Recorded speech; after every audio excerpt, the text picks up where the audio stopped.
على حبيبنا وشفينا ومولانا أبي القاسم المصطفى محمد اللهم صل على محمد وآل آل محمد. محمد.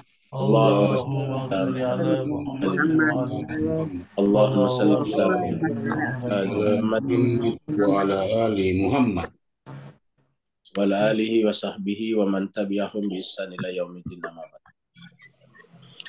Masyiral muslimin rahimakumullah, pertama-tama mari kita panjatkan puji dan syukur kehadirat Allah Subhanahu wa taala, karena atas perkenannya lah sehingga kita semuanya bisa bersua dalam keadaan sehat walafiat. Pertemuan kita kali ini adalah merupakan pertemuan terakhir untuk surat Al-Fajr, yaitu ayat 21 sampai 30. Surat Al-Fajr, surat yang ke-89, ayatnya 21 sampai 30. Jadi bapak-bapak, ibu-ibu yang ingin membuka sendiri kitab sucinya, mushafnya, bisa buka di dalam surat Al-Fajr, surat 89, ayatnya 21 sampai 30. Bersama kita sudah ada Ustazna Ustadz Syafi'i Soleh. Kita minta kepada beliau dengan segala hormat untuk memandu kita, membimbing kita untuk membaca ayat-ayat suci Al-Quran, surat yang ke-89, ayatnya 21 sampai 30. Baiklah, kita persilakan kepada Ustazna Ustadz Syafi'i Soleh. Fadhil. Alhamdulillah. Assalamualaikum warahmatullahi wabarakatuh. Waalaikumsalam warahmatullahi wabarakatuh.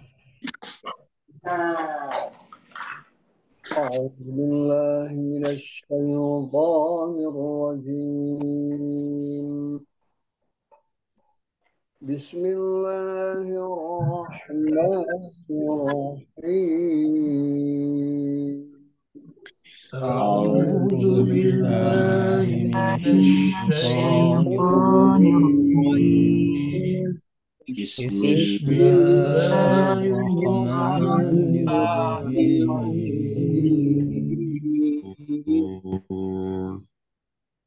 كلا إذا دكت الأرض دكا دكا كلا إذا دكت الأرض دكا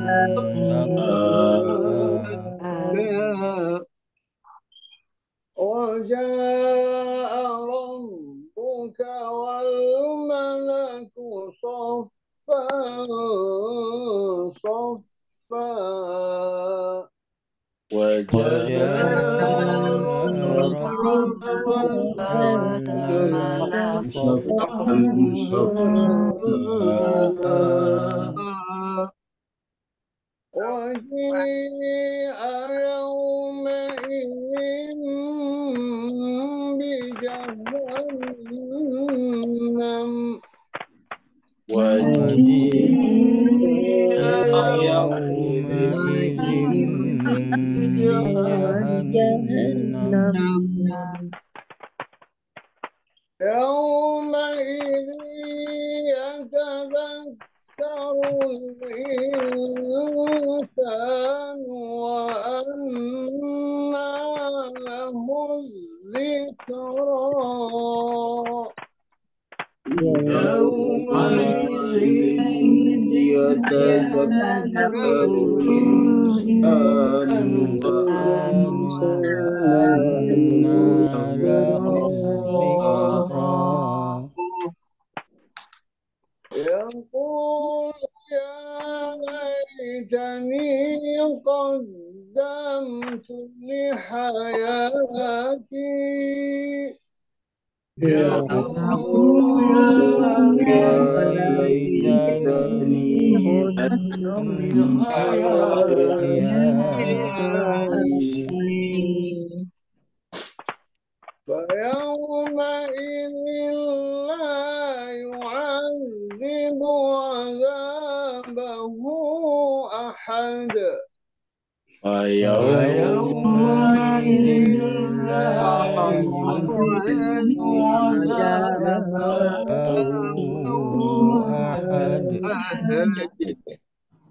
ولا يوثق وثاقه أحد ولا يوثق وثاقه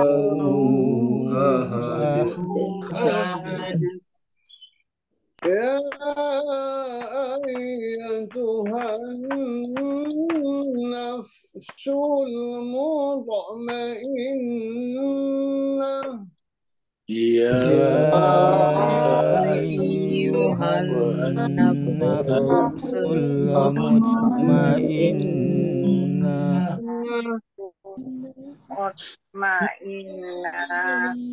إلى ربك راضية مرضية ارجعي إلى إلى ربك راضية مرضية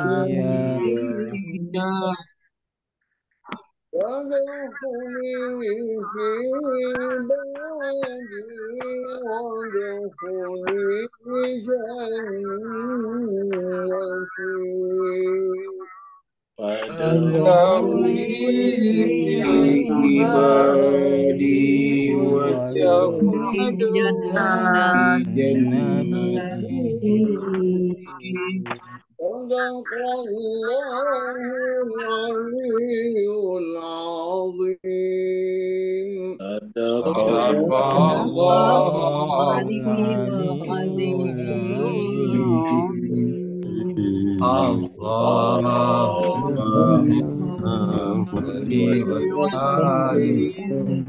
على رسول الله رسول الله وآله على رسول الله وآله اللهم صل على محمد اللهم صل اللهم صل على محمد وآل محمد اللهم صل على محمد وآل محمد. Kita haturkan terima kasih yang sebanyak-banyaknya kepada Ustazina Ustaz Safi Soleh. Semoga kesehatan beliau selalu prima, panjang umurnya dan berkah lahir batin. Begitu juga bapak-bapak ibu semuanya, semoga dengan ikut membaca ayat suci Al-Quran, Allah SWT bersama malaikat-malaikatnya memelihara bapak ibu semuanya, sehingga senantiasa beribadah kepadanya dengan ibadah yang sempurna. Kita teruskan surat 89, yaitu surat Al-Fajr. Surat Al-Fajr artinya fajar, waktu fajar. Turunnya surat ini adalah di Mekah, maka disebut dengan surat Makkiyah. Dan jumlah ayatnya adalah 30 ayat. Dan tadi kita baca sampai ayat 30. Berarti kita selesai surat Al-Fajr pada pagi hari ini. Pertemuan berikutnya nanti kita dapatkan surat yang ke-90. Kita terakhir sampai di ayat 19-20. Jadi kita review kembali. Di ayat 19-20 ini ilustrasi kita seperti ini, bahwa tidak sedikit orang yang cinta kepada dunia dengan cinta yang luar biasa. Sebetulnya kata cinta kepada dunia aslinya tidak salah selama kecintaan kita itu adalah bagian daripada atau cermin atau manifestasi daripada cinta kita kepada Allah. Karena dunia ini adalah ciptaannya, dunia ini juga adalah makhluknya. Bahkan dunia ini disebut dalam Al-Quran sebagai ayat-ayatnya. Tetapi apabila kecintaan kita kepada dunia lantas kemudian berputar 24 jam sampai kita tidak ada kesempatan untuk mengingat Allah sama sekali, maka pada saat itulah disebutkan di dalam ayat ini kasusnya. Itu Allah SWT berfirman, A'udzubillahi minasyaitonirrajim, wa ta'kuluna turatha aklan lama. Dan kalian memakan harta warisan dengan memakannya dengan cara yang lobah, yang tamak, yang serakah. Kata-kata yang lobah, tamak, dan serakah artinya bahkan bukan miliknya pun dimakannya. Terutama kalau warisan biasanya kan milik bersama. Semua anak-anak mempunyai hak waris yang sama. Tetapi ada di antara biasanya bersaudara itu ada yang lebih loba, lebih tamak dan sebagainya. Padahal sudah diatur sedemikian rupa cara pembagiannya. Begitu juga bisa juga kata turas di sini, warisan di sini adalah kehidupan kita di dunia ini. Bumi ini dengan segala isinya, entah tumbuh-tumbuhannya, entah hewan-hewannya, entah tanahnya, semuanya adalah merupakan warisan. Apa sebabnya? Karena bukan pemilik asli kita ini. Ini semuanya dari Allah. Jadi Allah kemudian mewariskan kepada manusia bumi ini. Jadi Allah bikin bumi ini sedemikian rupa. Bumi diletakkan di tengah-tengah di dalam alam semesta, diiringi dengan matahari, planet-planet, bintang-bintang dan sebagainya. Pokoknya seakan-akan alam semesta universe itu adalah mengabdi ataukah berbakti kepada bumi. Lalu di bumi itu diberikan semua kecukupan manusia. Ada tumbuhan, ada hewan-hewan dan sebagainya. Setelah semuanya cukup, semua lengkap, lalu Allah SWT kemudian menciptakan manusia. Jadi Allah lalu menciptakan manusia. Nah, setelah Allah menciptakan manusia, lalu kemudian manusia yang menikmati apa yang Allah ciptakan tadi. Kita lah manusia menikmati udara, kita lah manusia menikmati matahari, panas, temperatur panas dingin. Kita lah yang menikmati air yang ada di muka bumi ini. Kita lah yang menikmati tumbuh-tumbuhan dan hewan-hewan. Ini adalah warisan kepada kita sebagai manusia. Tetapi ada di antara manusia yang sampai kepada yang bukan haknya pun diambilnya. Maka disebut dengan wa ta'kuluna turasa aklal lamma. Kenapa sampai pada tingkat warisan pun dimakan dengan sangat lobak? Wa tuhibbunal mala hubban jama'. Karena kalian mencintai dunia dengan cinta yang luar biasa. Tuhibbunal mala hubban jama'. Ya, harusnya yang kita cintai hubban jama' adalah Allah. Harusnya wa tuhibbunallaha hubban jama'. Harusnya kita cinta kepada Allah hubban jama', dengan cinta yang tak berperi, dengan cinta yang tak bertepi, dengan cinta yang tidak berbatas. Lalu kemudian cinta kita nanti kepada kehidupan ini dengan berbagai macam ornamen-ornamennya, perhiasan-perhiasannya adalah merupakan manifestasi cerminan daripada cinta kita kepada Allah. Jadi cinta kita kepada istri kita adalah cermin daripada cinta kita kepada Allah. Artinya kita mencintai istri kita, suami kita, karena kita cinta kepada Allah. Sedangkan istri dan suami kita kan adalah makhluknya, ciptaannya, hamba yang dicintainya. Karena manusia adalah hamba yang dicintainya, maka kita harus mencintainya juga. Bahkan lebih luas lagi, Pak sekalian, kalau cara pandang kita seperti ini, kita tidak akan rasis. Apa sebabnya? Apapun warna kulitnya, apapun bahasa dan tutur katanya, mereka adalah ciptaan Allah. Dan karena ciptaan Allah, ya kita harus mencintai mereka sebagaimana kita cinta kepada Allah. Makanya berkali-kali kita sampaikan di sini, kita tidak senang hanya kepada pelaku kejahatan, bukan kepada ras, bukan kepada warna kulit tertentu. Apa sebabnya? Semua orang lahir itu adalah hamba Allah. Tidak ada orang yang mau lahir menjadi suku A, B, C, D. Semuanya kita lahir hanya menerima ketentuan Allah. Karena Allah lah yang berkehendak menciptakan kita semuanya. Maka menentang, menistakan ciptaan Allah, hakikatnya menistakan penciptanya. Dan mencintai makhluknya sama dengan mencintai khaliknya. Jadi inilah, makanya harusnya tuhibbunallaha hubban jama'. Dari situ nantinya kemudian memantul menjadi cinta kepada sekitar kita. Seperti mana kita melihat bulan, seakan-akan bulan itu punya cahaya, padahal sebetulnya bulan tidak punya cahaya. Bulan itu hanya memantulkan cahaya yang diterimanya dari matahari. Jadi kita ini hanyalah memantulkan cahaya cinta yang kita dapatkan dari Allah kepada lingkungan di sekitar kita.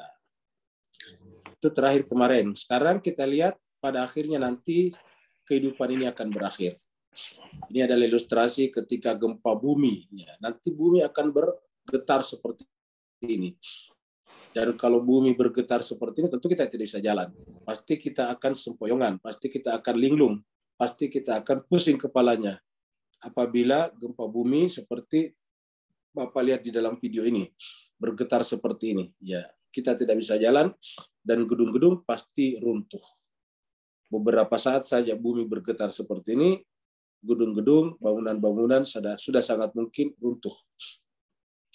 Kalla idza dukkatil ardu dakkan dakka. Sekali-sekali tidak. Kehidupan ini pasti akan berakhir, kata Allah. Yaitu pada saatnya nanti bumi itu akan bergoncang dengan segoncang-goncangnya.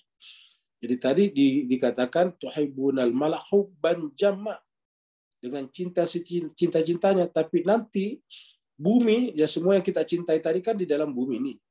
Emas, permata, perak, berlian, semuanya ada di bumi. Tapi Allah mengatakan pada saatnya nanti bumi bergoncang dengan segoncang-goncangnya. Kalau tadi seperti gempa bumi di Turki, di berbagai tempat itu kan lokal. Ketika gempa bumi besar di Turki beberapa waktu yang lalu, kita tidak rasakan di Indonesia. Ketika misalnya tsunami di Aceh pada 10 tahun yang lalu lebih, tidak dirasakan orang di Amerika misalnya. Sebaliknya ketika terjadi kemarin badai salju di Amerika, tidak berasa sampai di sini. Tetapi ini menggunakan kata-kata idza dukkatil ardu dakkan dakka. Ini bumi secara keseluruhan bergetar. Nah, kalau bumi secara keseluruhan bergetar, siapa lagi yang mau menjadi penolong? Tim SAR, tim penolong, itu tidak bisa menolong orang lain. Karena dia pun juga akan sempoyongan. Dia pun juga akan linglung. Dia pun juga akan pusing kepalanya apabila seluruh bagian bumi bergetar dengan getaran yang sangat besar. Dan ayat seperti ini bukan hanya ini saja. Kita bisa lihat juga di dalam ayat lain. Kita lihat misalnya dalam surat Al-Zalzalah. Ini mirip. Idza zulzilatil ardu zilzalaha. Apabila bumi nanti ini bumi zulzilat digoncangkan, zilzalah dengan segoncang-goncangnya. Jadi idza zulzilatil ardu zilzalaha. Kalau tadi di sini adalah idza dukkatil ardu dakkan dakka. Apabila bumi digoncangkan dukka. Ya, kalau di sini adalah zulzilat. Idza zulzilatil ardu zilzalaha. Apabila bumi digoncangkan dengan segoncang-goncangnya, wa akhrajatil ardu asqalaha. Maka semua isinya keluar melalui permukaan bumi. Jadi Bapak bisa bayangkan kalau semua isi bumi keluar, terhambur keluar, bukan hanya satu gunung berapi, tapi semua gunung yang ada di muka bumi, termasuk yang ada di dalam lautan, juga semuanya memuntahkan isinya. Wa akhrajatil ardu asqalaha, sehingga manusia menjadi bingung. Wa qalal insanu malaha. Apa yang terjadi kata manusia? Jadi pasti akan terjadi masa itu. Penjelasan kenapa terjadi masa ini menjelaskan kepada kita bahwa bumi ini seindah-indahnya hidup di dalamnya ada batasnya. Ada saatnya bumi akan mengakhiri semuanya. Dan itu ditandai dengan dukkatil ardu dakkan dakka atau zulzilatil ardu zilzalaha.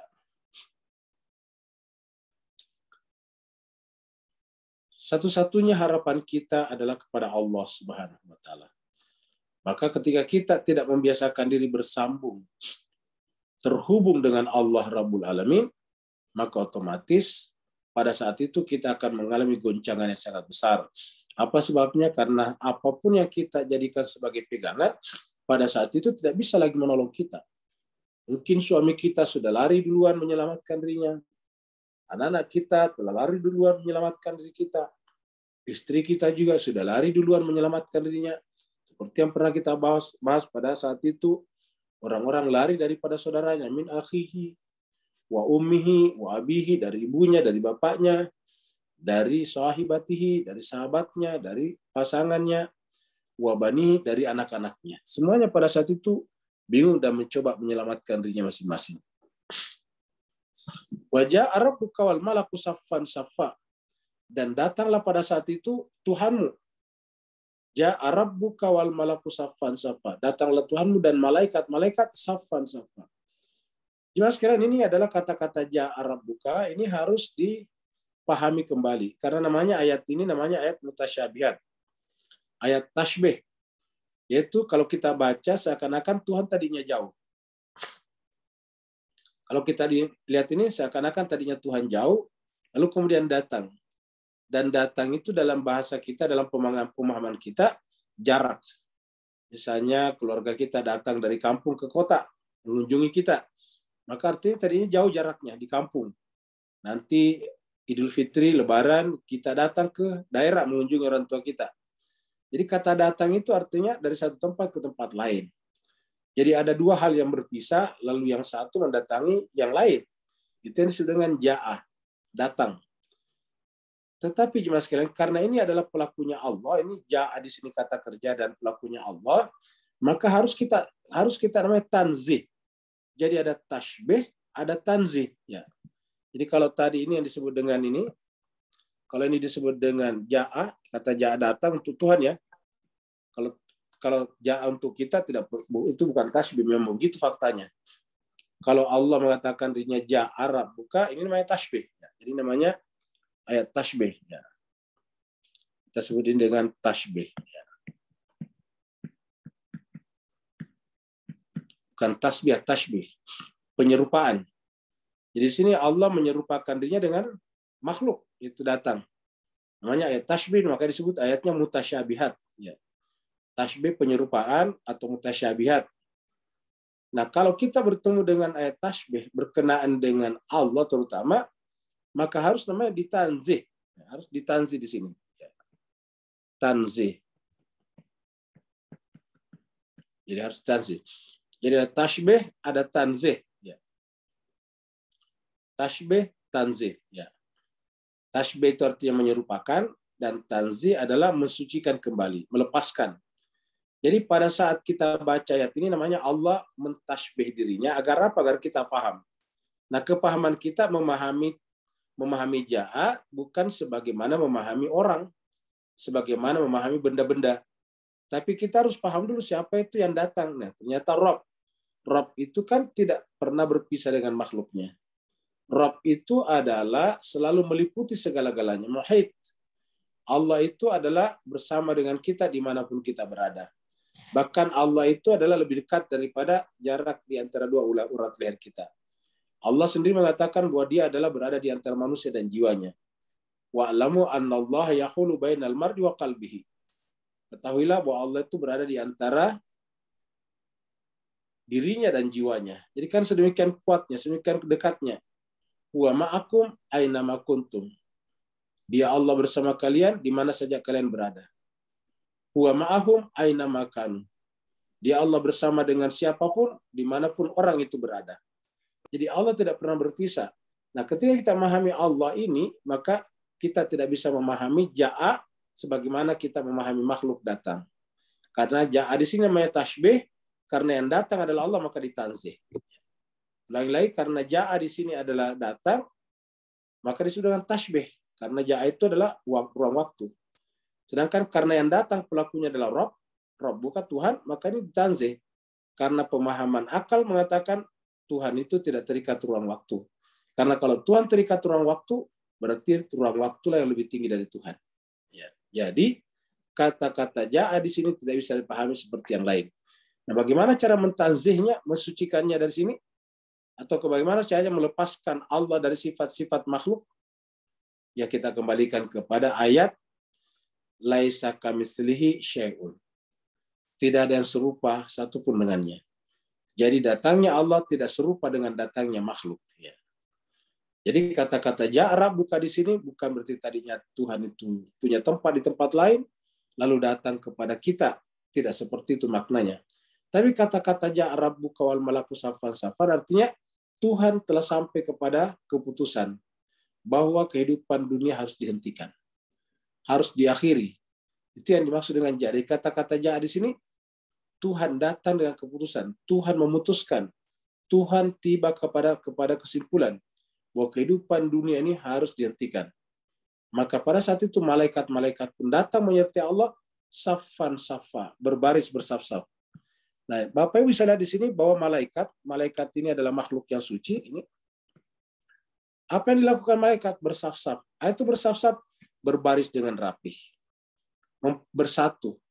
Jadi di antara sifat-sifat malakuti, sifat-sifat alam malakut, alam malaikat adalah selalu rapi berbaris. Inilah yang kita pesankan di sini. Kita di sini menyampaikan isi Al-Quran. Al-Quran seperti ini. Tetapi kalau ada yang memilih yang lain berbeda, kita hormati dengan tinggi-tinggi. Marilah kita bekerja sama demi kemanusiaan. Marilah kita bekerja sama demi persatuan dan kesatuan. Karena apabila kita masing-masing ngotot mempertahankan pendapat kita, yang terjadi adalah kekacauan. Ketika terjadi kekacauan, semua kita yang rugi. Baik yang batil ataupun yang benar. Jadi yang mengaku benar pun akan rugi apabila terjadi kekacauan, terjadi chaos. Oleh sebab itulah marilah kita membangun saf. Karena ini dicontohkan oleh malaikat. Dan ini bukan sekali ini saja. Bahkan di dalam Al-Quran ada 2 surat as-saf. Satu saf tunggal, satu saf jamak, yaitu as-safat. Ya, kita dan semuanya sama tulisannya. Mari kita lihat misalnya di surat as-safat lagi dulu. Ya, kita lihat sini surat as-safat.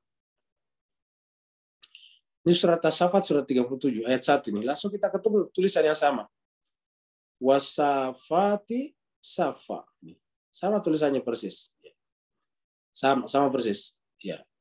Jadi wasafati safa apa artinya? Itu malaikat-malaikat. Ini rombongan malaikat. Jadi safat artinya bahwa malaikat-malaikat yang berbaris dengan barisan yang rapih. Nah, begitu. Jadi demi malaikat-malaikat ini kan wawunya waw qasam. Demi malaikat-malaikat yang berbaris dengan barisan yang rapih. Wasafati safa, demi malaikat-malaikat yang berbaris dengan barisan yang teratur, yang rapih. Kemudian orang yang dicintai Allah di surat As-Saf ini. Surat As-Saf, surat 61. 61 ayat 4. Allah berfirman, Innallaha, sungguhnya Allah yuhibbu, mencintai, alladzina, orang-orang yang yuqatiluna, berjuang, fi sabilihi, di jalannya, safa. Ini safa muncul lagi safa di sini. Ya. Fi sabilihi safa, ka'annahum bunyanun marsus, seperti mana mereka itu, atau seolah-olah mereka itu adalah bangunan yang kokoh, gedung yang kokoh. Jadi artinya tadi kita lihat surat As-Safat itu malaikat. Surat Al-Fajr tadi malaikat. Di sini adalah orang yang dicintai Allah, jadi manusia. Karena ada kata-kata ini alladzina, orang-orang yang. Innallaha yuhibbul ladzina yuqatiluna. Dimulai dengan innallaha. Bapak Ibu perhatikan, kalau di ayat-ayat lain mungkin Bapak Ibu perhatikan kata-kata innallaha yuhibbu atau wallahu yuhibbu selalu di belakang. Selalu letaknya di ujung, di ekornya ayat. Tetapi khusus untuk saf, justru innallaha yuhibbu terletak di awal ayat ini, permulaan ayat ini. Karena ini ayat 4, ini ayat 3 sampai di sini. Ya. Ini ayat 4. Dimulai dengan pernyataan innallaha yuhibbul ladzina. Kalau di tempat lain ujungnya di belakang baru dikatakan wallahu atau innallaha yuhibbul ladzina atau yuhibbul sabir misalnya. Innallaha yuhibbus sabirin, innallaha yuhibbul muqsitin, dan seterusnya. Innallaha yuhibbul muttaqin. Kalau di sini innallaha yuhibbul ladzina yuqatiluna fi sabilihi safan. Dan penekanannya di sini bukan yuqatiluna tapi safannya. Jadi penekanannya di sini adalah pada safan, bersaf-saf. Maka jemaah sekalian sebagai apa namanya bersaf-saf? Nanti bisa diterima bersaf-saf apabila kita terima perbedaan. Ya. Seperti mana malaikat-malaikat tadi di sini, wajah rabbuka wal malaku, malaikat-malaikat itu berbeda-beda perannya, fungsinya. Ada malaikat wahyu, ilmu, ada malaikat hujan, ada malaikat gunung, ada malaikat macam-macam, ada malaikat kematian, ada malaikat penjaga neraka, penjaga sorga, ada malaikat yang menjaga kita, menuliskan kebaikan dan keburukan kita, dan seterusnya. Banyak sekali malaikat. Tetapi mereka walaupun berbeda-beda profesinya, fungsinya, tetapi mereka bisa bersaf-saf. Wajah rabbuka wal malaku saffan saffa. Dan Tuhanmu dan malaikat-malaikatnya datang bersaf-saf. Kata bersaf-saf juga di sini menunjukkan bahwa yang namanya malaikat tidak pernah berpisah dengan Allah SWT. Karena ketika berbicara tentang Nabi kita Muhammad, juga dikatakan innallaha wa malaikatahu yusalluna 'alan nabi. Jadi tidak pernah berpisah ini. Jadi kata-kata wajah rabbuka wal malaku saffan saffan yaitu bahwa pada saat bumi ditiadakan, maka hijab-hijab materi, fata morgana, pelangi itu sudah tidak ada. Yang ada sekarang kita manusia, Allah dan malaikat. Jadi kita sekarang bersama dengan Allah dan malaikat. Bumi sudah tidak ada, hancur. Dan ketika bumi hancur, ya dia masuk dalam ketiadaan, masuk dalam black hole. Ya, tiba-tiba menjadi hilang semuanya begitu saja. Jadi begitu masuk tersedot oleh black hole, maka tiba-tiba masuk di dalam lubang black hole, hilang semuanya. Seperti mana tadinya keluar dari sana, tadinya tidak ada, tiba-tiba keluar meletup, menjadilah alam semesta sekarang.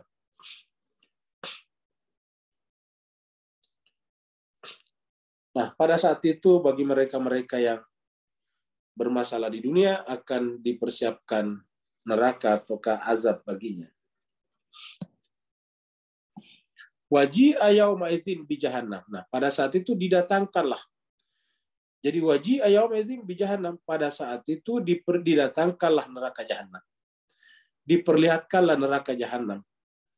Waji'a tadi di sini sama dengan ja'ah. Kalau ja'ah itu datang, ji'a didatangkan. Didatangkanlah atau diperlihatkanlah yauma idzin pada hari itu bi jahannam, yaitu neraka jahannam. Jadi artinya diperlihatkanlah penderitaan pada saat itu. Sudah mulailah berasa aroma penderitaan pada saat semua alam materi sudah habis, sudah tiada. Yauma idzin yatazakkarul insan. Pada saat itu manusia mengingat semuanya. Jadi semua yang ada di dunia dulu dilakukan, yang sekarang kita sebagian lupa, itu kita pada saat itu ingat semuanya. Semua mulai dari masa kecil kita sampai semua perbuatan-perbuatan sekecil apapun kita ingat semuanya. Yauma idzin yatazakkarul insan. Pada saat itu manusia semuanya mengingat, termasuk mengingat kelalaiannya di dunia. Bahwa di dunia itu dulu sering lalai. Jadi artinya apa? Semua perbuatan kita, perkataan kita itu terekam oleh diri kita sendiri sebetulnya. Dia tetap ada di dalam memori kita. Dia tetap ada di dalam mindset kita. Dia tetap ada di dalam pikiran kita. Dan tidak akan pernah hilang segala-galanya. Ketika kita lupa, kata lupa itu bukan sesuatu itu tidak ada pada diri kita. Buktinya biasa kita lupa, tiba-tiba kita renung, ingat lagi. Nah, kenapa kita ingat? Karena menunjukkan ada di sana. Jadi kata lupa itu adalah terputusnya hubungan sadar dan bawah sadar kita. Karena disebut dengan sadar itu kan yang sekarang kita rasakan. Ingat sekarang. Jadi kita sekarang sadar bahwa kita sedang berada di Zoom. Kita sekarang sadar bahwa kita berada di puasa yang ke-22 misalnya. Jadi kita sadar bahwa kita ada di puasa yang ke-22. Kita sadar bahwa kita sekarang di bulan Ramadan. Nah, kesadaran ini jemaah sekalian berbahagia adalah harus terhubung dengan bawah sadar kita. Apa itu bawah sadar kita? Semua yang pernah kita lihat, yang pernah kita dengar, yang pernah kita makan, semua yang pernah kita alami oleh panca indera kita dan pikiran kita tersimpan di alam bawah sadar kita. Dia tidak hilang. Dia tersimpan di sana menjadi file-file yang rapih.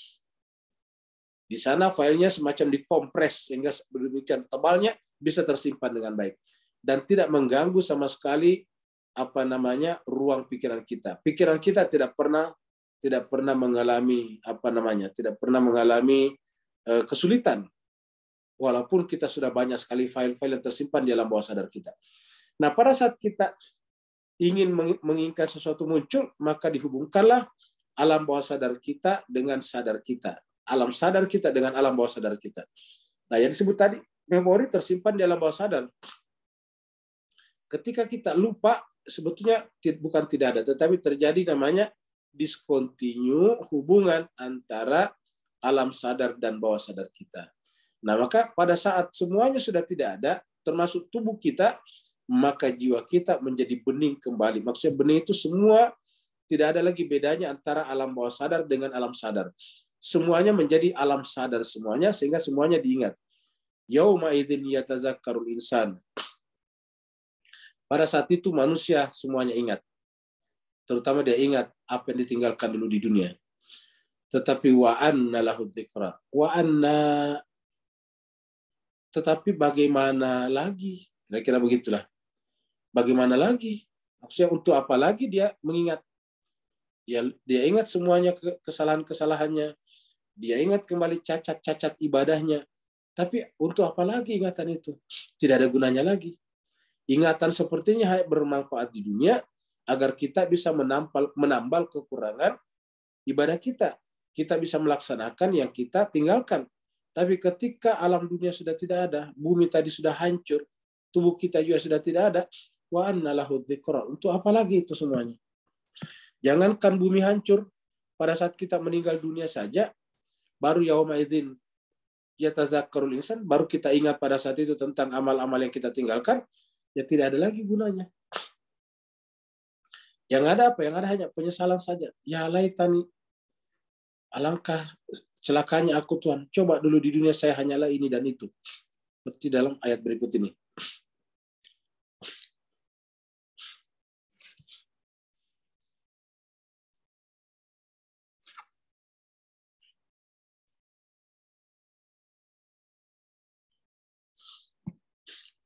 Setelah nanti di akhirat, postur tubuh kita sudah bisa jadi seperti hewan, bisa seperti macam-macam, karena pernah sampaikan di sini bahwa postur tubuh kita nanti di akhirat ya bisa berbentuk hewan-hewan. Karena Allah berkali-kali mengatakan mereka yang tidak menghormati kemanusiaannya di muka bumi ini, maka nanti mereka adalah seperti hewan ternak. Makanya berkali-kali kita sampaikan bahwa kebenaran itu adalah berimplikasi atau beririsan sempurna dengan kebenaran. Yang namanya kemanusiaan ya kebenaran. Orang yang menghargai kemanusiaan berarti menghargai kebenaran. Dan orang yang menemukan kebenaran harusnya menemukan kemanusiaan pada dirinya. Nah, kalau tidak, maka dia akan seperti hewan ternak. Dan nanti di sana baru dia menyesal. Penyesalan nanti di sana tidak ada lagi gunanya. Yaqulu, mereka berkata, ya laitani qaddamtu li hayati. Baru muncul kata-kata apa? Ya laitani. Menyesalnya aku Tuhan, coba dulu aku. Begitu. Yaqulu, mereka berkata, ya laitani. Menyesalnya aku Tuhan, ruginya aku Tuhan. Qaddamtu, coba dulu di dunia li hayati.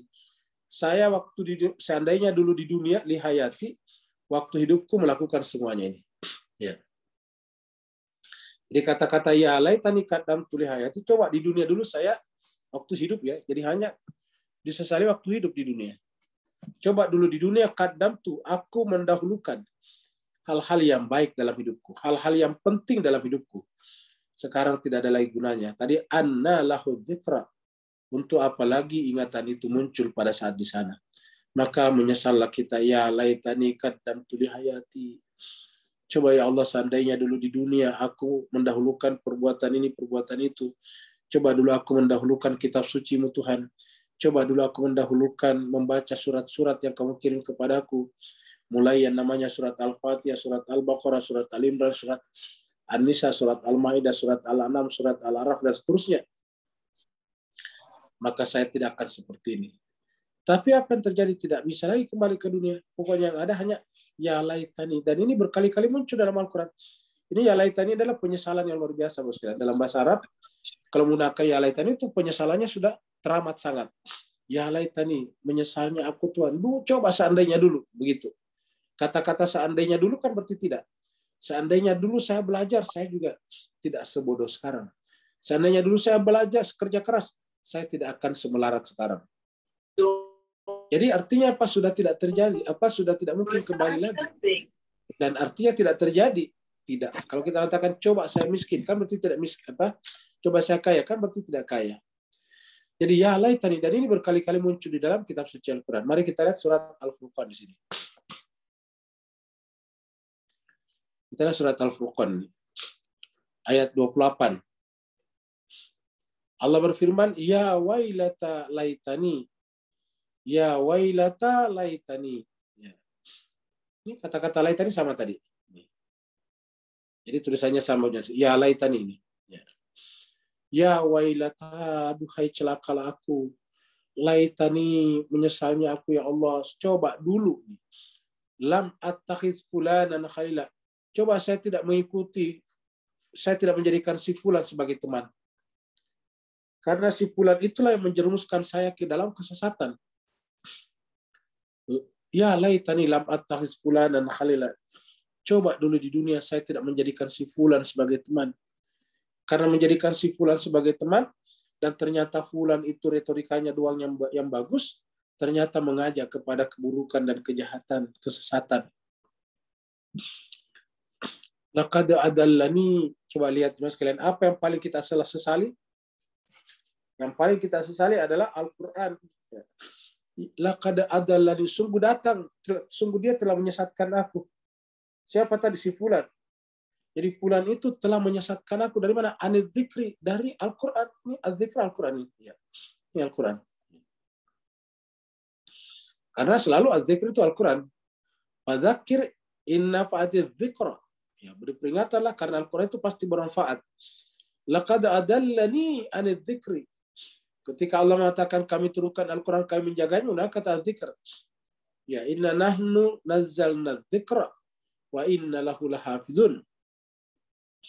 Kamilah menurunkan al-dzikra ini dan kamilah akan menjaganya. Nah, di sini dia katakan laqad dallani si fulan, sahabat dekatku itulah yang menyesatkan aku daripada Al-Quran. Ba'da setelah izja'ani, setelah datang undangan setiap hari kepadaku untuk menghadiri majelis Al-Quran ini. Ba'da izja'ani, ketika telah datang kepadaku. Datang apa? Datang informasi, dan begitu gampangnya sekarang. Belajar Al-Quran, tadarus Al-Quran sekarang ini tidak perlu cari guru, tinggal di rumah saja duduk-duduk. Kata orang tinggal duduk manis di rumah, nyalakan handphone. Kalau handphone selama ini kita hanya gunakan untuk menonton TikTok, YouTube, dan berbagai macam berita-berita hiburan, harusnya kita tebus supaya kesia-siaan itu juga disertai dengan kemanfaatan. Kita nanti dituntut di akhirat, kita kerja keras, mengumpulkan uang, kemudian beli handphone yang bagus hanya untuk nonton hiburan-hiburan yang membuat kita tertawa terpingkal-pingkal, yang tidak ada nilainya sama sekali, tidak ada manfaatnya pada kehidupan kita. Padahal Al-Quran selalu datang undangannya setiap hari, 2 kali 1 hari minimal. Maka menyesallah kita pada saat itu. Laqad adallani, sungguh si fulan itulah ya Allah yang telah menyesatkan aku anil dzikr daripada Al-Quran. Ba'da idja'ani, ketika undangan memperdalam Al-Quran itu datang kepadaku.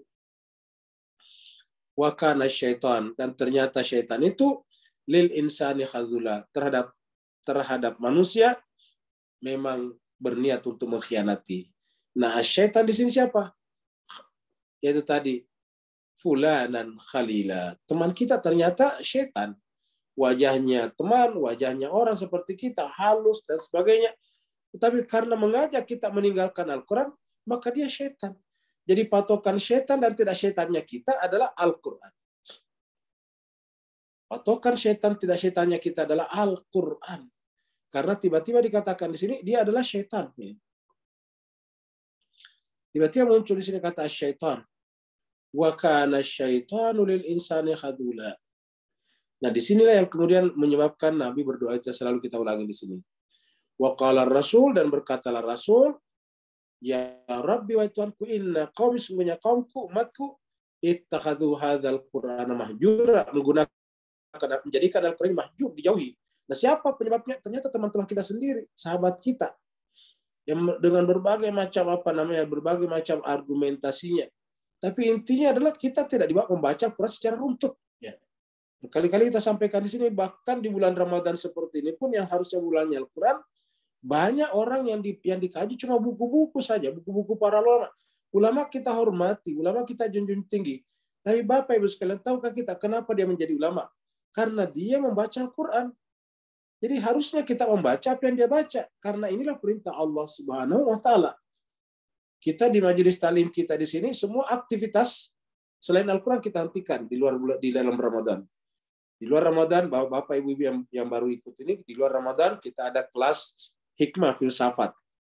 Kita ada kelas irfan tasawuf. Kita bahkan ada kelas bahasa Arab, bahasa Al-Quran.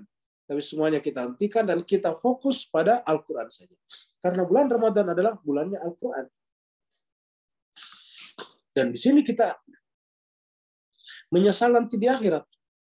Ya, kita mengatakan ya laitani ya wailata laitani lam attakhiz fulanan khalila. Kemudian laitani yang lain yang baru kita lewati, yaitu surat An-Naba. Surat yang ke-78, ayat terakhir, ayat 40.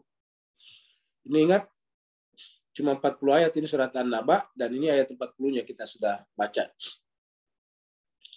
Setelah sampai di akhirat ini ceritanya Pak sekalian, dan kemudian kita nasibnya buruk, maka Allah pun berfirman kepada kita, Inna anzarnakum, sungguhnya kami telah memberikan peringatan kepada kalian.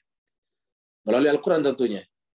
Adzaban qariba, azab yang dekat. Apa itu dekat? Ya begitu kita meninggal langsung pindah ke sana Pak sekalian. Kalau Bapak nanti pulang kampung dari kota ke desa, dari Jakarta ke kampung, atau dari Singapura ke Johor misalnya, itu masih membutuhkan waktu. Masih membutuhkan waktu. Tapi yang namanya meninggal, begitu berhembus napas kita yang terakhir, udah langsung pindah ke alam barzakh. Langsung di sana kita menyaksikan adzaban qariba. Inna andzarnakum adzaban qariba. Yauma yanzurul maru, yaitu hari ketika, saat ketika manusia melihat. Maka dapat iada, apa yang dikerjakan oleh tangannya dulu. Maksudnya apa yang dikerjakannya dulu. Kenapa dilihatnya? Karena tadi sudah tidak ada lagi hambatan fisik. Jiwanya sudah muncul semuanya ke permukaan. Tidak ada lagi istilah alam bawah sadar. Semuanya menjadi tersadari. Wa yaqulul kafiru, maka berkatalah orang yang kafir. Siapa kafir di sini? Yang selama di dunia hatinya terhijab. Hatinya tertutup. Apa kata dia? Ya laitani. Ini muncul lagi sama. Ya laitani, alangkah bahagianya, alangkah menyesalnya saya Tuhan. Coba seandainya kuntu turaba. Coba saya di dunia cuma debu saja, tanah saja. Jadi selalu penyesalan ini muncul. Ini berkali-kali muncul dalam Al-Quran. Kita hanya ambil beberapa contoh saja. Kita kembali lagi. Jadi yaqulu ya laitani qaddamtu li hayati. Mereka berkata, ya laitani, sialnya malam ini aku Tuhan. Coba dulu qaddamtu, di dunia aku dahulukan kebaikan-kebaikan atau Al-Quran ini li hayati. Jadi terutama di sini Pak Bos sekalian, qaddamtu di sini Al-Quran ya. Ini adalah Al-Quran. Celakanya aku, coba seandainya dulu di dunia aku dahulukan Al-Quran lihayati bagi hidupku. Seperti tadi kita lihat dalam surat Al-Furqan. Fa yauma idzin la yu'adzibu adzabahu ahad. Maka pada saat itu, pada masa itu, la yu'adzibu adzabahu ahad. Tidak ada orang yang menghukum dengan hukum yang seadil yang dilakukan oleh Allah. Tak seorang pun di dunia, tak seorang pun hakim dunia yang bisa berlaku adil selain keadilan Allah Subhanahu wa taala. La yu'adzibu adzabahu ahad. Tidak ada yang bisa mengadab, menghukum dengan yang hukum seadil yang dia lakukan.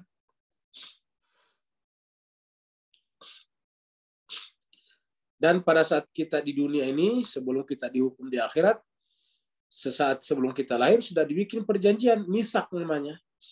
Misak itu perjanjian itu mengikat kita. Makanya misak itu sekaligus bisa diartikan ikatan.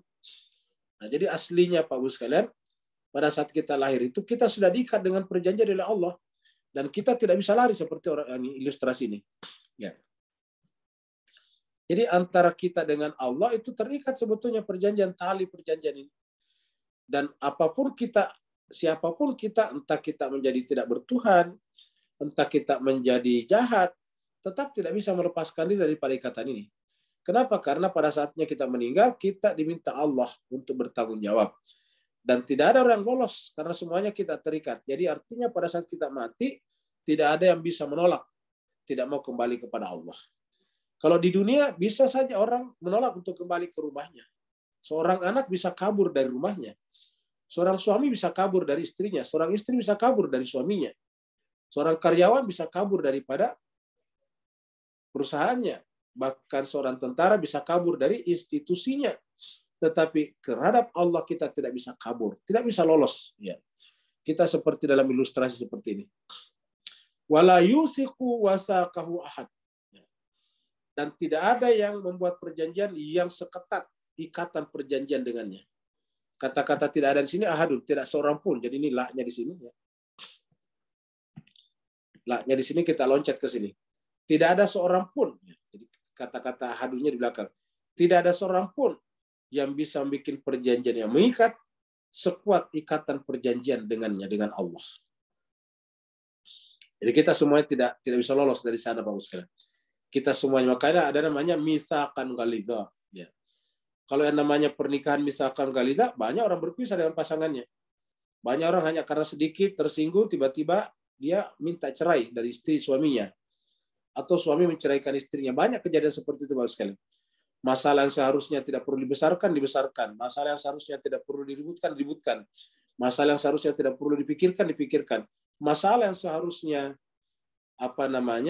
bisa menjadi baik, menjadi tidak baik. Apa sebabnya? Cara menyikapinya tidak benar. Nah, Jemaah sekalian berbahagia, tapi kalau misak dengan Allah tidak akan pernah bisa. Kita tidak pernah bisa bermain-main dengan misak dengan Allah. La yusiqu wasaqahu ahad. Tidak ada yang bisa membuat perjanjian sekuat perjanjian dengan Allah. Tak seorang pun dalam kehidupan ini yang bisa membuat ikatan perjanjian sekuat, seketat ikatan perjanjian dengannya, di mana setiap orang membuat perjanjian dengannya tidak bisa lolos.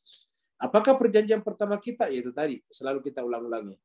Alastu birabbikum, qalu bala syahidna. Itu adalah perjanjian pertama kita. Namanya perjanjian alam alastu, perjanjian alam rohani. Kita berjanji, dan itu ada pada diri kita sekarang. Makanya tidak ada manusia yang tidak merindukan ke Tuhan. Tidak ada manusia yang tidak merindukan Tuhan. Bahkan kalau perlu mereka membuat Tuhan. Ketika mereka tidak menemukan Tuhan yang hakiki, maka mereka membuat Tuhan. Buat Tuhan dari batu, membuat Tuhan dari kayu, membuat Tuhan dari bahan-bahan lain, bahkan mengambil Tuhan dari kalangan sesamanya manusia. Tidak ada yang bisa menghindari untuk tidak bertuhan, karena menjadi perjanjian yang kokoh di dalam jiwa kita. Nah, setelah itu jemaah sekalian, Allah meminta kita. Ingat tadi pembahasannya di atas, apabila bumi digoncangkan dengan segoncang-goncangnya, bisa bermakna itu adalah kiamat, bisa juga bermakna kematian salah seorang di antara kita. Karena salah seorang di antara kita akan meninggal dunia, maka kemudian Allah Subhanahu wa Ta'ala membuat dia merasakan seperti bumi ini bergoncang. Jadi Bapak Ibu bisa bayangkan, Bapak-bapak, Ibu-ibu bisa bayangkan, sedang di mobil, mengendarai mobil, entah sebagai driver, sopir, atau sebagai penumpang, atau sedang ada di sekolah, sedang duduk belajar, atau sebagai seorang guru yang sedang mengajar, atau sebagai seorang pedagang yang sedang menjual, atau sebagai seorang konsumen yang sedang menawar dagangan, atau seorang petani yang sedang mencangkul di sawah, atau seorang penggembala yang sedang ngangon menggembalakan hewannya, atau seorang nelayan yang sedang mengarungi lautan, atau seorang pilot pesawat yang sedang mengendarai pesawatnya, atau seorang pejabat kerajaan yang sedang mengatur kerajaan dan pemerintahan. Tiba-tiba datang sesosok yang baru pertama kita lihat. Tetapi jiwa kita, rohani kita mengenalnya. Bahwa itu adalah malaikat maut. Dan malaikat maut tiba-tiba berbicara kepada kita. Kamu harus pergi sekarang. Bapak sekalian, kira-kira bagaimana perasaannya? Yakin dan percaya pasti tergoncang. Bumi seakan-akan bergoncang dengan segoncang-goncang. Karena tadi katakan, wajah Arab buka. Wal malaku saffan saffa. Allah datang dengan keputusan. Mengutus malaikat bersaf-saf. Untuk apa? Untuk mencabut nyawa kita. Kenapa bersaf-saf? Kita sudah terangkan pada surat An-Nazi'at. Bahwa ternyata malaikat pencabut nyawa, dan itu bukan cuma satu, tapi berkelompok. Kita sudah bahas wan-nazi'ati gharqa, wan-nasyitati nashta. Ada malaikat-malaikat yang mencabut nyawa dengan kasar. Dan ada rombongan malaikat yang mencabut nyawa dengan halus. Nah, ketika rombongan malaikat ini datang kepada kita, lalu memperkenalkan dirinya bahwa dia adalah diutus Allah untuk mencabut nyawa kita. Pada saat tadi kita dalam kondisi sedang beraktivitas. Kira-kira bagaimana perasaan kita? Pasti bumi seakan-akan bergoncang dengan segoncang-goncangnya. Tetapi beruntunglah kalau selama ini Bapak Ibu rajin membaca Al-Quran, mentadarusi dan mentadaburinya, mengikuti pembahasan Al-Quran dari awal ketika Ustaz Safi Saleh membacakan Al-Quran. Kita ikuti dengan saksama. Lalu kemudian kita mengikuti lagi tadaburnya, coba memahami kata demi kata, ayat demi ayat. Maka pada saat itu jiwa kita jadi tenang. Karena Al-Quran mendatangkan ketenangan. Ala bidzikrillahi tatmainnul qulub. Maka yang seperti ini nantinya dia tidak takut didatangi oleh malaikat. Karena hatinya sudah terlanjur, sudah terbiasa dan sudah terlatih rindu kepada Robnya. Karena orang ini adalah terlatih dengan membaca Al-Quran dan mentadabburinya, bahwa kehidupan memang harus akan selesai, dan kita justru akan lebih gembira, senang, bahagia kalau bersama dengan Rob kita. Maka begitu kita tahu yang datang adalah malaikat, kita gembira, kita riang, kita senang. Sebagaimana senangnya kita menyambut hari libur, hari cuti untuk kembali ke kampung di waktu Idul Fitri. Jauh hari sudah kita beli tiketnya. Jauh hari kita sudah beli barang-barang untuk dibawa pulang ke kampung. Karena saking rindunya berjumpa dengan yang dirinduinya. Maka yang seperti ini bukan dicabut nyawanya, tetapi Allah melalui malaikat memanggilnya dengan bahasa yang sangat indah dan santun. Ya ayyatuhan nafsul mutmainnah, duhai jiwa yang tenang. Ya ayyatuhan nafsul mutmainnah, duhai jiwa yang tenang. Jadi ini yang harus kita dapatkan sekarang Bapak Ibu sekalian, yaitu menjadi nafs al-mutmainnah. Ini adalah nafs yang keempat. Nafs pertama amarah, yang bergelora. Nafs kedua lawamah, bersedih karena selalu menyesal. Yang ketiga marhamah. Yang keempat adalah mutmainnah. Inilah yang kemudian dipanggil, ya ayyatuhan nafsul mutmainnah, duhai jiwa-jiwa yang sudah mencapai derajat mutmainnah. Bukan dicabut nyawamu, tetapi dipersilakan kembali kepada Allah. Irji'i ila rabbiki radiyatan mardiyah. Yang ada adalah dipersilakan kembali kepada Allah dalam keadaan reda, dalam keadaan senang, seperti yang kita lihat di sini. Irji'i ila rabbiki, kembalilah kamu. Irji'i ini, irji'i ini perintah untuk kepada perempuan, karena tadi nafsu itu dihitung perempuan. Nah, ya ayat Tuhan nafsul mutmainnah. Itulah sebabnya panggilannya juga bukan ya ayyuha, tapi ya ayyatuha. Karena an-nafs itu adalah dihitung perempuan, nafsul mutmainnah. Maka perintahnya juga adalah ada ya perempuannya di sini. Irji'i, kembalilah kamu ila kepada Rabbika Tuhanmu. Jadi suruh kembali, bukan dicabut nyawanya. Beda dengan yang pernah kita bahas di surat Al-An'am, akhriju anfusakum, keluarkan dirimu sendiri. Kalau di sini kata-katanya irji'i ila rabbiki, kembalilah kepada Tuhanmu dalam keadaan apa? Dalam keadaan radiyatan, dalam keadaan radiyatan. Irji'i ila rabbiki radiyatan mardiyatan. Irji'i ila rabbiki radiyatan mardiyatan. Dalam keadaan redha dan diridhoi. Radiyah ini dari kita, mardiyah dari Allah. Jadi kalau kita redha kepada Allah, lalu Allah redha kepada kita, maka kita namanya mardiyah. Jadi lagi kalau dari kita yang senang kepada Allah, rindu kepada Allah, namanya kita redha. Ya. Setelah kita redha dan istiqamah dalam keridhaannya, maka Allah kembali meridhai kita. Ketika Allah sudah meridhai keridhaan kita, kita namanya mardiyah. Inilah mungkin yang paling tinggi ditunjukkan kamilah. Jadi ada nafsul mutmainnah, ada nafsu radiyah, dan ada nafsu mardiyah. Di atasnya yang paling tinggi adalah kamilah. Tapi yang kamilah itu hanya biasanya dicapai terutama oleh para nabi rasul dan orang-orang suci. Jadi ini yang kita inginkan Pak Bu sekalian. Irji'i ila rabbiki radiyatan mardiyah. Kalau kita lihat akhir daripada surat Al-Fajr, karena ini 28, berikutnya 29-30. Kalau kita lihat buntut, ujung, ekor daripada surat Al-Fajr, maka bisa kita simpulkan Al-Fajr juga tadi di awal bisa disebut dengan munculnya kehidupan berikutnya. Fajar kehidupan berikutnya. Jadi Al-Fajr bisa diartikan sebagai fajar kehidupan berikutnya setelah kita meninggalkan dunia ini. Yaitu pada saat kita pindah ke alam barzah. Jadi pada saat kita di alam barzah pindah, maka muncullah fajar kehidupan berikutnya. Kenapa fajar kehidupan berikutnya? Karena lebih terang daripada alam kehidupan dunia. Alam kehidupan dunia kita sebutkan sebelumnya adalah alam yang gelap. Maka kita butuh Nabi dan Rasul sebagai cahaya yang menerangi kehidupan kita.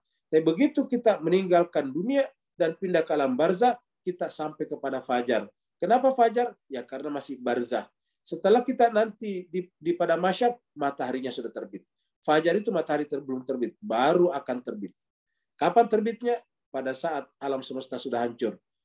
Iza dukkatil ardu dakkan dakka, atau iza zulzilatil ardu zilzalaha.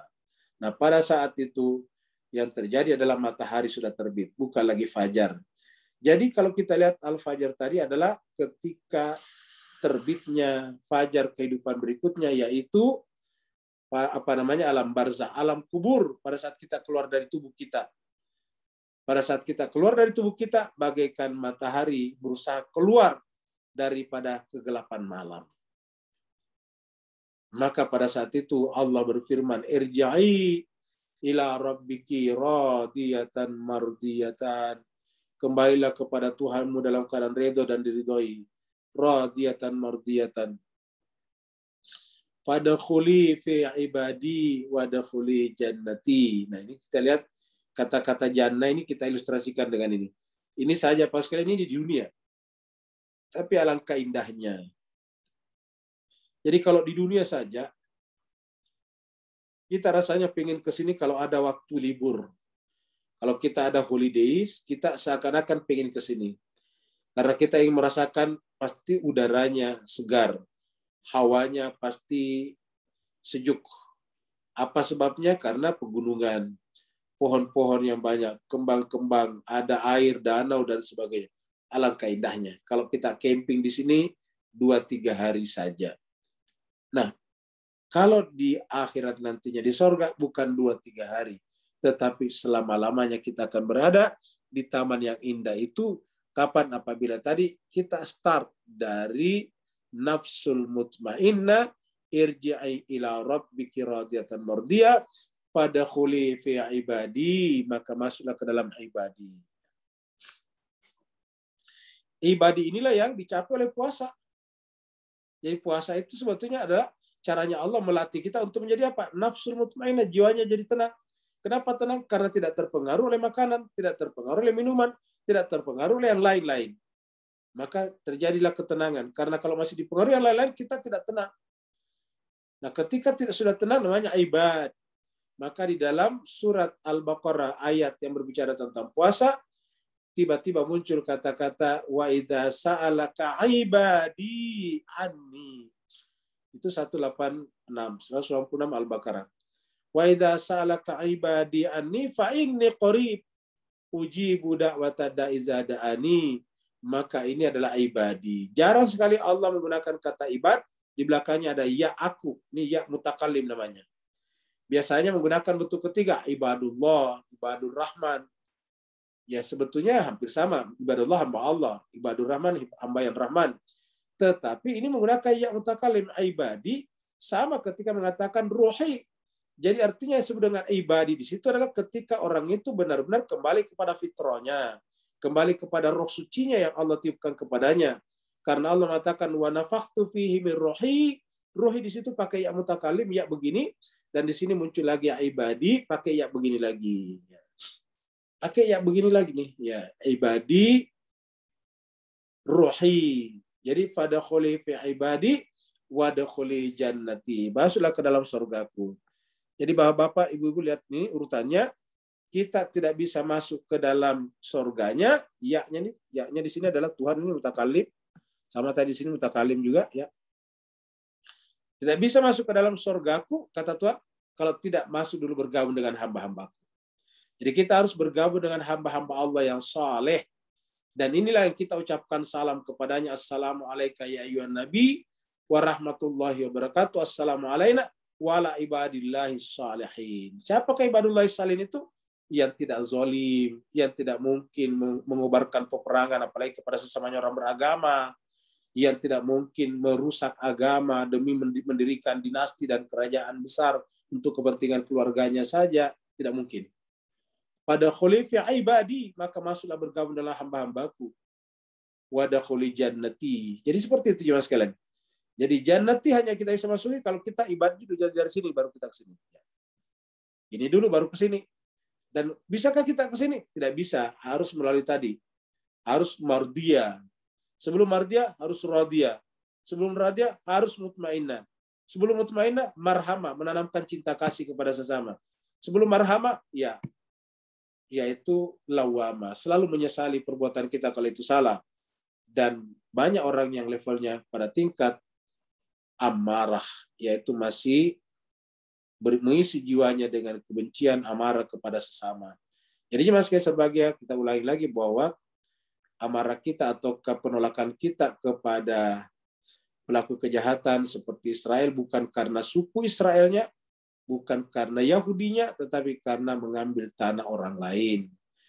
Kalau kita menyetujuinya berarti setuju dengan perlakuan tidak adil, kezaliman. Setuju dengan kezaliman kepada yang lain.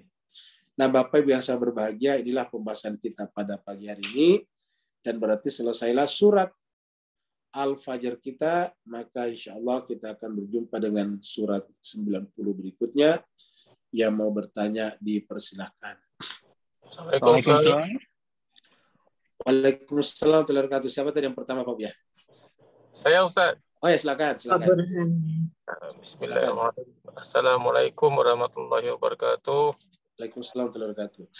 Ustaz, kita sering dipersoalkan apakah kecintaan kita itu benar, solat kita itu benar, puasa kita itu sudah benar di sisi Tuhan gitu. Lalu sekiranya manusia itu tetap akan kembali kepada Allah SWT, maka apakah ciri-ciri yang nilai yang ada pada seseorang itu yang membuat dia sedikit pun tidak khawatir kepada hal dirinya dan juga kehidupan di dunia itu? Apakah ciri-ciri yang membuat dia ingin sangat bertemu dengan Rasulullah SAW dan ahli baitnya dan Allah itu sendiri? Apakah yang membuat dia yang kata rindu untuk berjumpa dan ingin meninggalkan dunia ini secepatnya, Ustaz? Afwan, Ustaz. Assalamualaikum. Waalaikumsalam. Terima kasih banyak Pak Buran. Jadi Bapak Ibu sekalian, sebelum kita jawab pertanyaan Pak Buran tadi, kita mulai dari pengantarnya tadi bahwa amal-amal ibadah kita itu ada dua macam. Ada istilah sah dan ada istilah makbul. Jadi kalau sah itu adalah berdasarkan hukum fikih, hukum syariat, dan yang kedua adalah diterima. Yang kedua ini diterima terjadi apabila yang pertama benar. Jadi harus dimulai dari yang pertama, harus sah dulu. Tidak bisa diterima kalau tidak sah. Misalnya kalau kita sholat, wudu, menghadap ke kiblat, takbiratul ihram, baca Fatihah, baca surat, ruku, sujud, dan sebagainya, itu sudah sah namanya. Ya, tapi kalau sengaja menghadap ke timur atau ke utara, ya tidak sah karena tidak menghadap ke kiblat, yaitu ke Baitullah. Ya. Salat misalnya tidak menutup aurat, itu tentu tidak sah namanya. Salat misalnya tidak berwudu dulu, nah itu tidak sah namanya. Jadi dimulai dengan sah dulu. Sah. Nah setelah ibadahnya sah, baru kemudian meningkat kepada yang berikutnya, yaitu namanya makbul. Diterima oleh Allah SWT. Jadi ada salat yang tidak sah. Ada salat yang sah tapi tidak makbul. Kalau tidak sah, tidak mungkin makbul. Tapi ada salat yang sah tetapi tidak makbul. Nah, jadi dengan demikian yang harus kita kejar ini adalah bukan hanya ibadah kita sah, tetapi ibadah kita juga harus makbul, diterima oleh Allah Subhanahu wa taala. Bagaimana caranya ibadah kita diterima oleh Allah?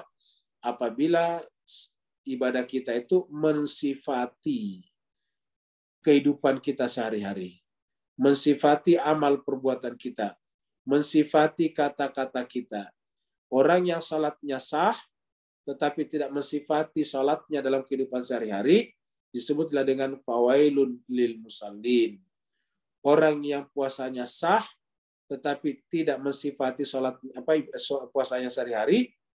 Jadi kita ulangi, orang yang puasanya sah, tetapi dalam kehidupannya sehari-hari tidak mensifati nilai-nilai puasanya, maka disebut dengan laisa lahu min syam illal ju'i wal atash. Tidak ada nilai puasa baginya kecuali hanya lapar dan haus saja. Orang yang pergi haji bisa saja sah, tetapi karena tidak mensifati hajinya setelah kembali ke negaranya, tanah airnya, maka disebut dengan hajinya mardud. Lawannya haji mardud adalah mabrur. Apa itu mabrur? Haji datang menyerap kebajikan. Datang menyerap sifat-sifat kearifan Ibrahim, Ismail, dan Hajar. Dan kearifan mereka itu adalah kearifan yang terikat kuat dengan Allah Rabbul Alamin, Rabb mereka. Maka siapa yang pulang dari berhaji atau berumrah ke tanah airnya dan kemudian mensifati sifat-sifat Hajar yang sabar, mensifati sifat-sifat Ibrahim yang sangat mencintai Tuhannya, mensifati sifat-sifat Ismail yang begitu patuh kepada orang tuanya sebagai bagian daripada kepatuhannya kepada Allah, maka disebut dengan hajinya mabrur. Dia akan berbuat albir di tengah-tengah masyarakatnya. Tapi kalau datang ke sana dan tidak ada penghayatan, hajinya, umrahnya sah, tetapi mardud, ditolak. Nah, begitulah semuanya. Jadi ada yang diterima dan ada yang tidak diterima. Ada yang sah dan ada yang tidak sah.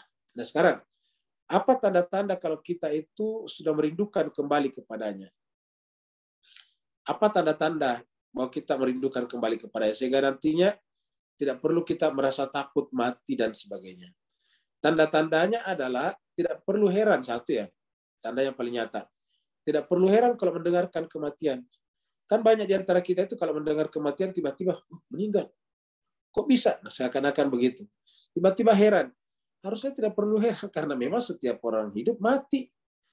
Yang heran adalah kita-kita yang setiap saat mendengar kematian tapi tidak mempersiapkan diri menuju kepada kematian. Itu dia. Jadi kalau si A, si B meninggal, heran. Enggak perlu. Orang bayi aja bisa meninggal, janin aja meninggal dunia. Kenapa? Karena yang namanya hidup, pasangannya mati. Kalau ada hidup, pasti ada matinya. Tidak mungkin ada hidup selama-lamanya. Karena hidup itu adalah sementara. Jadi setiap ada kehidupan, pasangannya pasti mati. Sehingga kalau ada orang meninggal di antara kita, ya tidak perlu heran. Yang diherankan apa? Yang diherankan adalah kita-kita manusia hidup ini yang setiap saat mendengarkan berita kematian di televisi, di radio, di WA, di WhatsApp, di media sosial. Setiap saat, apalagi kalau sekolah kalau grup alumninya yang sudah angkatannya sudah 50 tahun yang lalu, itu pasti hampir setiap saat mendengarkan berita kematian. Tetapi tidak juga mempersiapkan diri ke sana. Nah, itu baru heran namanya. Setiap hari mendengarkan kematian, tapi kok tidak mempersiapkan diri. Tetap saja hari-hari kosongnya dipakai hanya untuk pergi berolahraga atau saja. Olahraga penting, tetapi kalau kita mau urut-urut, waktu tersisa tinggal sedikit. Kenapa tidak menghabiskan waktunya untuk mempelajari Al-Quran? Kenapa waktu yang tersisa ini tidak digunakan menggenjot, meningkatkan speed pembelajaran kita kepada kitab suci Al-Quran? Ini kita berlomba dengan waktu. Asal ada waktu kosong cuma pergi kumpul reuni dengan teman-temannya, berhahaha, berhihihi. Ya, coba kita lihat makan sana kuliner. Pemikiran coba kuliner melulu. Padahal usia sudah kepala 4, kepala 5, kepala 6, kepala 7. Ini mengherankan Bapak Ibu sekalian yang berbahagia. Ya. Sudah usia seperti sekarang, ibaratnya mangga itu sudah sangat ranum. Disentuh saja kelelawar sudah jatuh, tetapi masih mikirnya cuma hahaha hihihi, bersenang-senang sana sini, pikirannya kuliner sana kuliner sini. Padahal orang kata sudah berbau tanah. Inilah yang diherankan jemaah sekalian. Jadi kalau ada orang meninggal dunia nggak perlu heran. Itu yang namanya hidup, pasangannya kematian. Nah inilah yang harus kita lakukan dari pertanyaan Pak Burhan tadi yang pertama. Jadi tanda kita sudah rindu kepada kematian adalah benar-benar kita menjadi manusia efektif menggunakan waktu kita. Ya, jadi benar-benar manusia efektif, efisien menggunakan waktu kita. Mana yang kita jadikan sebagai sebagai first thing, ya. Mana yang kita jadikan sebagai yang paling utama, ya. Yang mana kita jadikan sebagai yang paling dahulu, ya. Yang mana kita dulu, istilah bahasa Arabnya kita harus tahu namanya al-aulad, ya. Fikul aulad, ya. Fikul yang mana yang kita dahulukan, ya. Yaitu yang mana kita utamakan. Nah, dalam kondisi seperti sekarang harusnya kita utamakan apa? Persiapan menuju kematian. Tapi kalau ada waktu kosong, cuma pergi lagi jalan sana, jalan sini, makan sana, makan sini, perlu juga kita makan karena kita harus, tapi tidak perlu menjadi program besar-besaran. Cukup kita dengan keluarga, kalau sudah lapar, pergi ke warung, pergi ke kedai, udah cukup. Tidak perlu bikinlah acara khusus untuk hanya pergi bikin bus satu bus hanya untuk pergi mencari makanan. Ini kan menghabiskan waktu Pak Bu sekalian. Jadi dengan demikian, marilah kita mencoba berpikir efektif dan efisien. Itulah yang tanda paling nyata kalau kita sudah merindukan kematian. Berikutnya. Terima kasih Ustaz. Sama-sama, Bro. Waalaikumsalam. Waalaikumsalam warahmatullahi wabarakatuh. Silakan Pak Nur. Barakallahu fi azim. Bismillahirrahmanirrahim. Bismillahirrahmanirrahim. Ustaz, sesuai dengan hakikat berpuasa itu kembalikan kita kepada fitrah asal kita di alam alas turab itu. Maka sesuai dengan bulan berpuasa itu ditajalikan di Karbala tadi ciri-ciri orang berpuasa semaksimal hakiki yang ada untuk dijadikan satu peringatan zikra kepada seluruh makhluk di muka bumi yang ingin kembali kepada fitrah asal tadi. Maka mereka inilah bukti-bukti keberjayaan berpuasa hakiki yang boleh diguna pakai oleh jiwa-jiwa yang alas tu rabikun kembali tadi kepada fitrah. Dan mereka inilah akhirnya ma ra'aitu illa jamila, sehingga kan wadkhuli fi ibadi. Dan di sanalah terbuka daripada ayat-ayat dan surah-surah sebelum ni yang membuka tirai hijab-hijab di mana Muhammad, Ahmad dan Hamid rindu serindu-rindunya melebihi mereka rindu kepada mereka. Beri pencerahan batinnya yang kami terlepas pandang dan beri teguran Ustaz. Afwan. Azza batin semua. Baik, terima kasih banyak Pak Nur. Jadi Bapak Ibu jemaah sekalian, kita mulai dari bahwa ketika Allah berkata alastu birabbikum qalu bala, sebetulnya ketika Tuhan mengatakan bukankah aku ini Tuhanmu dan kita mengatakan benar, berarti sebetulnya sama dengan kita mengatakan apakah aku ini dirimu? Benar Tuhan, kamu adalah diriku. Jadi bukan saja mengatakan kamu Tuhanku, tapi kamu adalah diriku. Kenapa? Karena diri Tuhanlah yang disimpan dalam diri kita. Dari mana kita tahu kalau diri Tuhan yang disimpan dalam diri kita? Itu tadi ketika mengatakan wa nafakhtu fihi mir ruhi. Aku tiupkan padanya dari rohku. Min ruhi. Kata min dan ada ya di belakangnya. Ruhi, min ruhi. Dari rohku. Ya, jadi ruhnya Tuhan. Dengan demikian yang disimpan pada jiwa kita adalah ibaratnya diri Tuhan.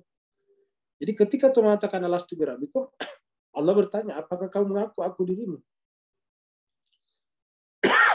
Dan kita menjawab, bala, benar Tuhan. Kamu adalah diriku. Kamu adalah diriku dan diriku adalah kamu. Maka terkenal kata-kata man arafa nafsahu faqad arafa rabbah. Siapa mengenal dirinya, mengenal Tuhannya. Siapa mengenal Tuhannya, mengenal dirinya. Dan manusia yang tidak pernah mengkhianati tadi, alastu birabbikum bala syahidannya, maka ini disebut dengan insan kamil, manusia sempurna. Dan ini adalah merupakan refleksi daripada tadi. Allah itu siapa tadi? Hamid. Kemudian masuk di alam malakut, Ahmad. Kemudian masuk di alam dunia, alam materi, Muhammad. Nah, jadi semua kita ini harusnya bercita-cita jadi Muhammad. Kenapa? Karena kita berada di alam materi. Kita semuanya ini harus menjadi Muhammad. Bukan hanya Muhammad bin Abdullah, tapi semua kita harus berusaha menjadi Muhammad. Itulah sebabnya Allah mengatakan, laqad kana lakum fi Rasulillahi uswatun hasanah. Apa artinya sungguh ada pada diri Rasulullah uswatun hasanah? Artinya apa? Setiap orang yang ingin menjadi Muhammad, ada cara menjadi Muhammadnya pada diri Muhammad bin Abdullah.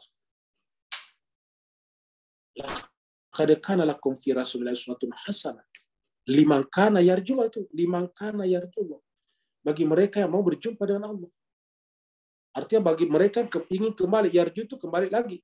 Rindu kembali kepada Allah. Karena dia sudah jauh. Aslinya kan tadi.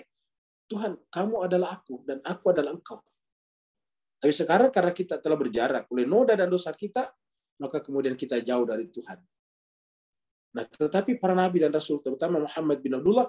Tidak pernah berjarak. Maka nanti Muhammad bin Abdullah itulah yang kemudian menarik kita, mengajak kita untuk mi'raj, melewati alam Ahmad dan masuk kepada Hamid. Dengan demikian jemaah sekalian berbahagia, Ini yang harus kita camkan tadi yang dikatakan Pak Nur, yaitu bahwa ingat diri kita adalah Allah dan Allah adalah diri kita. Berikutnya lagi, saya kira waktu sudah habis ya. Di chat ada. Ada di chat sebentar saya. Ustaz, ada soalan. Silakan Pak. Ya. Ini tentang makanan Ustaz. Oh ya, silakan. Dulu diizinkan makan seperti sotong dan siput. Kenapa, alasan apa Ustaz diberikan kita dilarang makan sotong dan siput? Baik, terima kasih Anda. Maksudnya soto di sini mungkin adalah jeroannya ya. Jadi yang dilarang kita makan itu jeroannya. Apanya Ustaz? Di Indonesia namanya jeroan. Kalau di Singapura kata isinya, perutnya, yang apa ususnya. Sotong itu cumi-cumi. Sotong cumi-cumi Ustaz. Oh sotong ya. Cumi-cumi. Oh saya kira soto, mohon maaf. Saya kira sotong. Ya, apa alasannya kita dilarang makan sotong? Jadi kita sampaikan di jemaah kita ini ada juga yang makan cumi-cumi, kita persilakan, kita sehormati. Tapi ada yang lebih memelihara diri, namanya lebih memelihara. Karena Al-Quran mengatakan, kulu washrabu, ya ayuhan nasu, wahai manusia, wahai orang beriman, makanlah makanan yang halal, halalan thayyibah gitu. Halalan thayyibah. Jadi ada dua, halal dan thayyibah. Jadi dua di sana. Halal dan thayyibah. Apa itu thayyibah namanya? Baik. Ya, semua yang suci, semua yang bersih. Kalau halal ya disebutkan di dalam Al-Quran, tapi yang suci-suci itu banyak yang tidak disebutkan. Kenapa? Karena tergantung daerah masing-masing. Ada daerah yang punya makanan hewan ini tidak ada di tempat lain. Nah, kita bicara tadi sotong atau cumi-cumi, ya, yaitu bahwasanya cumi-cumi atau sotong ini tidak bersisik ayahanda. Ketika dia tidak bersisik, dia menyerap dari lingkungan sekitarnya kotoran-kotoran. Ya. Jadi ketika dia tidak bersisik, dia menyerap dari sekitarnya kotoran-kotoran. Ya. Nanti kapan-kapan kita undang lagi Pak Profesor Dr. Husnul Yakin membicarakan karena dia kebetulan ahlinya di bidang ini. Itu menarik kalau dia menjelaskan bagaimana hewan-hewan yang tidak bersisik itu menyerap kotoran-kotoran di sekitarnya. Sama kalau kita misalnya ini kan kita manusia tidak bersisik. Kalau kita 3 hari saja itu tidak membersihkan tubuh kita, itu banyak kotoran yang melengket masuk, debu-debu yang terserap oleh pori-pori tubuh kita. Nah begitu juga yang namanya hewan-hewan tidak bersisik, termasuk sotong atau cumi-cumi, itu ketika dia berenang-renang di laut, kan lautan itu banyak kotoran-kotorannya, nanti terserap di sana, masuk ke dalam tubuhnya. Nah, kita di dalam Islam dianjurkan untuk makan bukan hanya halal, tetapi sekaligus thayyibah. Seperti itu. Jadi, halalan thayyibah. Toh masih ada yang lain yang bisa kita makan. Bukan hanya cumi-cumi saja, tapi masih banyak yang lain. Ya, masih banyak ikan-ikan jenis lain yang kita bisa makan. Kenapa? Karena Islam ini benar-benar mengajarkan kita bersih sempurna lahir dan batin. Itu intinya. Jadi kita di dalam Islam ini benar-benar diajarkan, dididik, diguide, dipandu untuk hidup suci, bersih, lahir dan batin, sebersih-bersihnya. Coba kita lihat 2 manusia, 2 orang. Ada satu bersih dan satu tidak bersih. Biasanya yang bersih itu pasti selalu rapih. Rapi, bajunya selalu selalu tidak pernah lecet, tidak pernah kusut, bajunya selalu disetrika dengan rapi, terus kemudian tidak ada kotoran-kotorannya. Tapi ada orang biasanya asal-asalan sedikit-sedikit, sandar sana, sandar sini, sehingga kotorannya, bajunya kotor. Dan kalau dia kotor, tidak terlalu peduli. Ada yang seperti itu. Nah, dalam kehidupan kemanusiaan kita ada seperti itu juga. Ada orang yang benar-benar peduli sesuci-sucinya. Nah, agama mengajarkan kita untuk yang sempurna, karena agama memang untuk menyempurnakan kita. Ayat terakhir turun adalah al-yauma akmaltu lakum. Inilah agama yang akan mengantarkan kepada kamilah akmaltu lakum. Inilah ajaran agama, yaitu Al-Quran, yang bisa kalau kita ikuti ayat demi ayat seperti yang kita saksikan baca bersama-sama, luar biasa indahnya Al-Quran mengajarkan kita untuk hidup lebih sempurna. Seperti itu. Kita terakhir masuk ke yang chat. Ustaz, ada satu Ustaz. Silakan, Ayanda silakan. Itu siput, orang Singapura cakap siput sedut. Dan siput-siput ini bisa makan katanya kalau ada penutup sebelah bawahnya. Kalau seafood ini ya Anda kalau dipahami di Indonesia tidak semua dilarang karena kan yang di Indonesia masuk seafood itu ikan. Ya. Nggak tahu kalau di Singapura, tapi kalau di Indonesia seafood itu makanan-makanan ikan, ya itu jenis seafood. Tapi kalau yang misalnya makan kerang, makanan apalagi itu kalau di Indonesia biasa seafood juga ya kerang, terus kepiting yang di darat itu. Tapi sebetulnya bukan seafood kalau yang kepiting di darat ya. Apa Jadi, Ustaz? Bukan seafood, Ustaz. Seafood, snail. Not seafood, Ustaz. Oke. Snail. Oke. Jadi sebetulnya intinya adalah yang penting makanan itu suci dalam pengertian tidak ada peluang baginya untuk menyerap kotoran-kotoran seperti itu. Ya. Jadi intinya adalah berhati-hati ya. Jadi inti beragama sebetulnya ihtiyat, selalu berhati-hati. Jadi kalau kita tidak anggap penting banget kan sebetulnya kalau sudah masalah kesehatan yang diharamkan Allah ya bisa. Contohnya babi. Kalau kita misalnya sakit dan benar-benar tidak ada lagi obatnya kecuali obat yang mengandung babi, akhirnya boleh. Atau kalau kita misalnya terdampar di suatu pulau atau di suatu tempat, kita lapar sekali dan tidak ada lagi makanan kecuali babi kan boleh. Artinya bahwa agama begitu indah. Pada akhirnya boleh kalau terpaksa, tetapi selama kita bisa hindari, kita hindari semaksimal mungkin makanan-makanan yang bisa kita anggap bisa terindikasi ada kotoran-kotoran bersamanya, seperti itu. Jadi intinya agama mengajarkan kita hidup lebih bersih. Ya. Sekarang kita lihat dulu. Terima kasih Ustaz. Ya sama-sama ya. Nah sekarang kita lihat dulu pertanyaan dari Alma ya. Apabila kita meninggal itu berarti kita lepas dari hukum fisik dan menjadi bentuk ruh yang sempurna. Betul sekali. Apakah neraka nanti berarti siksaan jiwa seperti kehampaan, penyesalan, kesepian yang abadi sementara surga adalah keamanan. Betul sekali. Alma sudah benar ya. Jadi Alma sudah benar. Bahkan di dunia sebetulnya Alma sudah ada yang masuk neraka sebetulnya di dunia. Yaitu orang yang hanya persoalan sedikit, gundah, gulana, sampai stres, bahkan ada yang bunuh diri, kan ada begitu tuh.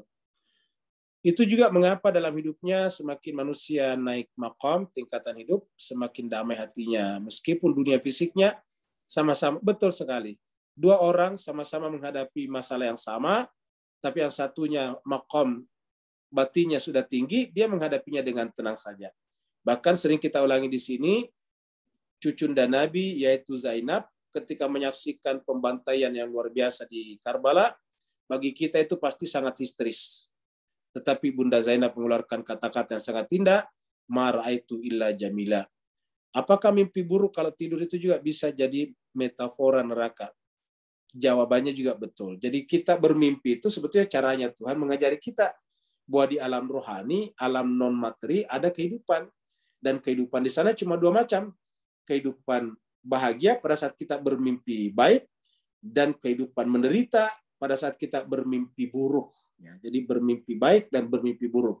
Jadi itu adalah metafor daripada sorga dan neraka. Sorga sebetulnya intinya adalah kebahagiaan sejati dan neraka intinya adalah penderitaan sejati. Karena kalau jiwa kita stres, trauma, depresi, apalagi kalau kita tidak sadar, kita stres, dan dibiarkan biasanya jadi lebih sering bermimpi. Betul sekali.